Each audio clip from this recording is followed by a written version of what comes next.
All right, everyone, we'd like to welcome a special guest to the program today, someone who is Insta-famous for his incredible golf photography, not to mention a former Four magazine cover boy.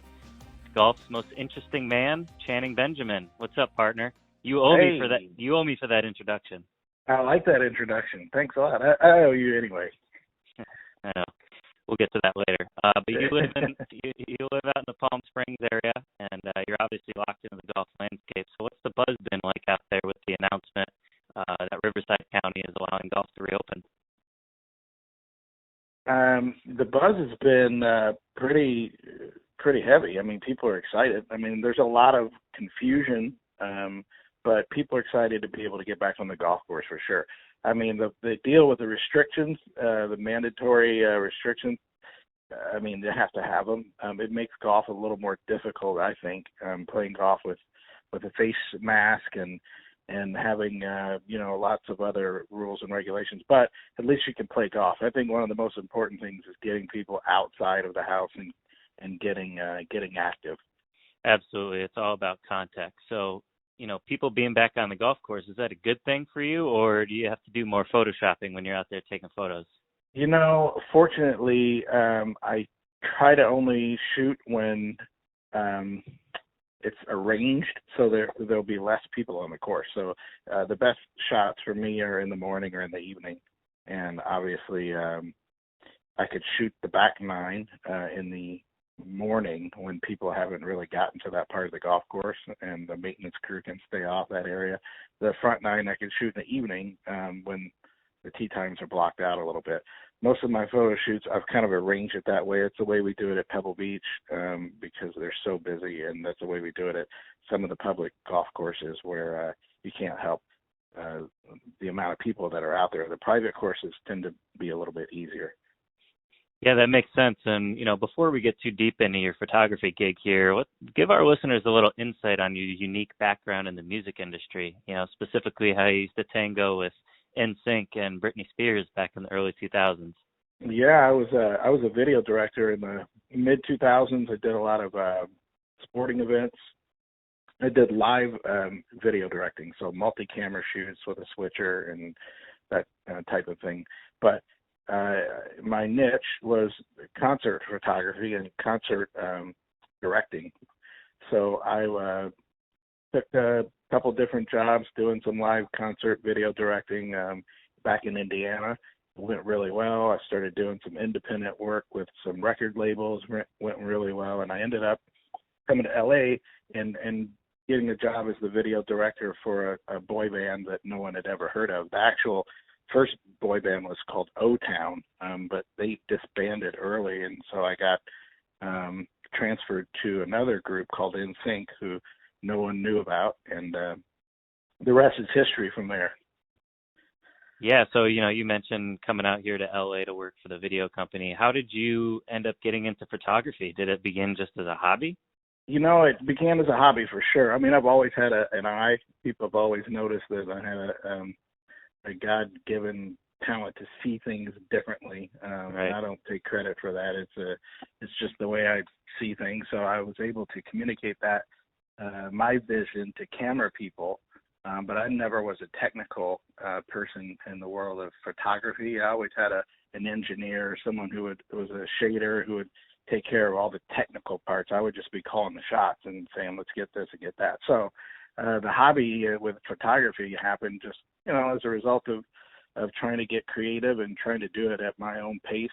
Obviously, photography is a lot different than live event directing. It's a lot more mellow, a lot more chill. I can control things a lot easier. So the hobby became a passion, and I still am not technically sound in my mind. I still don't want to be too technically sound. I know enough, just enough to kind of get by. I try to just use my eye, and now in post-processing, there's so much you can do to fix technical errors that might happen on the front end, and I'm able to get away with basically keeping my creative eye and not getting too technical while shooting photographs. Right. And how did you come to the realization where you could realize, hey, I can get paid for this? I know right now you're the official or the licensed photographer for Pebble Beach. So when did that light bulb kind of go off in your head? That happened when just through responsiveness from social media, to be honest. I never really said that's what I want to do. I never said, you know what, I want to go out and shoot photos and get paid. I decided I wanted to shoot photos to kind of create memories. And, to be quite honest, the way golf kind of came into the picture was I experienced so much beauty on the golf course as I was out there, and I would capture it for myself selfishly and personally. I wanted to kind of remember that day.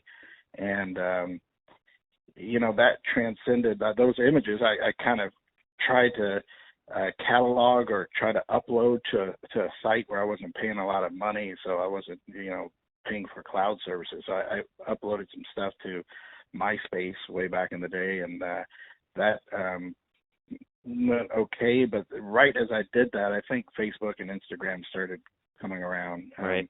And I got into that part of the deal. So that's where I got a lot of feedback from my work, and people were reaching out to me saying, "Hey, we want your pictures, the way you do it. We want that at our club, or we want that at our resort, or whatnot." So it's kind of how that became a thing. Yeah, well, you stumbled into that quite nicely. You've dug out a nice little niche for yourself. So when you're out there on the track, what exactly are you looking for when you're shooting? I know you said a lot of it is natural and you have the eye, but obviously there's something that you see when it's like, ooh, that's that shot that I want. Yeah, well, I've learned now to shoot kind of, I don't want to lose. So, people like the glory shots, I guess, that I produce. They like the stuff that is sunrise, sunset. It's not player shots. It's more landscape photography. So when I go out to the course, I'm looking for the things of the golf course that kind of stand out. But more importantly now, what I've learned is every course has something that people tend to know it by, whether it's the squirrels that are always on hole 12, or it's the bighorn sheep, or it's the cactus. It just, there's always something iconic or something that you remember of a golf course. So I know that when I go to a course, one thing I want to do is try to capture that thing, because that's usually what people will relate to the most. So I'll go out, do my landscape thing, and then I go, well, in the end, what do people remember? Is it the park benches? Is it the kikuyu grass? Whatever it is, I try to grab that and try to see if I can work that element over and give the client that kind of lasting impression that people tend to remember. And they don't remember everything about a golf course, but you usually remember one or two things. So. Yeah, absolutely. And, a lot of your stuff has been with your feet on the ground, but how has the incorporation of the drone kind of changed the game? Game changer. For sure. Is there less skill involved now, or is there just more opportunity? No, definitely not less skill. Because, it's, I always tell people that you still got to, so that there again, here comes the, not to get too technical, but, drone operations, they've gotten easier over the past few years, but there's still a technical side that you have to really understand how those work. And then there's a camera factor there too that you got to control. And fortunately, I've been shooting so many pictures. I've been a drone pilot for probably 4 or 5 years. And the way the laws work is you have to be licensed, and you have to be certified, and you have to have basically a unmanned aerial vehicle license. So I had to go to the airport, and I had to study, and I had to learn and test for it. So I got that license. So there's this technical side that you can't just go out and shoot. You got to know what you're doing. But then once you're up there, it's not easier because you're up in the air. It's actually harder, in my opinion, because there's a certain creative that you have to have in shooting those images in the right time of day and the right light. And then you have to shoot knowing what you can do with those images. So now I get up in the air and I'm thinking about what I'm going to do with that image in post-processing to actually help the image out. So it doesn't have to be a perfect picture on the onset again. But that whole drone photography has been a game changer for me. Literally changed the perspective. and people like both, which has helped me quite a bit because I can now present both packages to a client, and it's not just ground photography, but I have tons of experience in aerial photography, and most people like a little bit of both. Yeah, you're a 5-tool player. So, not every amateur out there, every average Joe has a drone that they can throw up in the air. So what is your best advice for that amateur photographer who's just out playing golf that runs into a hole that they absolutely love the setting and wants to take a photo? What's your best advice for them? My best advice is to leave it up to a professional. No, I'm kidding. No, my best advice would be stay away from shooting into the sun. Stay away from wide angle perspectives, because what I'm knowing as an amateur now is that amateurs now are shooting with cell phones. They're not shooting with DSLRs, and they're not shooting with telephoto lenses. Most amateurs are shooting with cell phones. So I usually kind of guide that guy, because he's the one who's posting stuff that is so wide format. It's so wide angle. You don't see much from that perspective. So I usually say tighten up on your shots a little bit. Try to focus on a flag. Find something, whether you get down in the bunker and give a really tight perspective of the sand. Do something to kind of enhance the image a little bit. And most people like those posts better. I was posting a lot of cell phone images when I first started. I noticed that people loved those bunker shots. When you get down there and the worm's eye view and like kind of just get in there and shoot that kind of stuff, it's cool. It looks cool, and people can relate to it.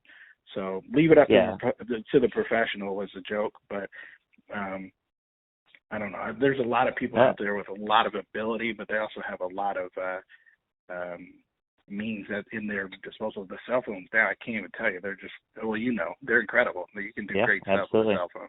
So. All right. Well, I just got done writing those down. So my Instagram clout is about to go through the roof. Yeah, save your money. Don't go out and buy one of those fancy cameras unless you're planning on printing in large format. That would be really the only reason you go out and spend thousands of dollars on a fancy lens and getting a 50 megapixel camera.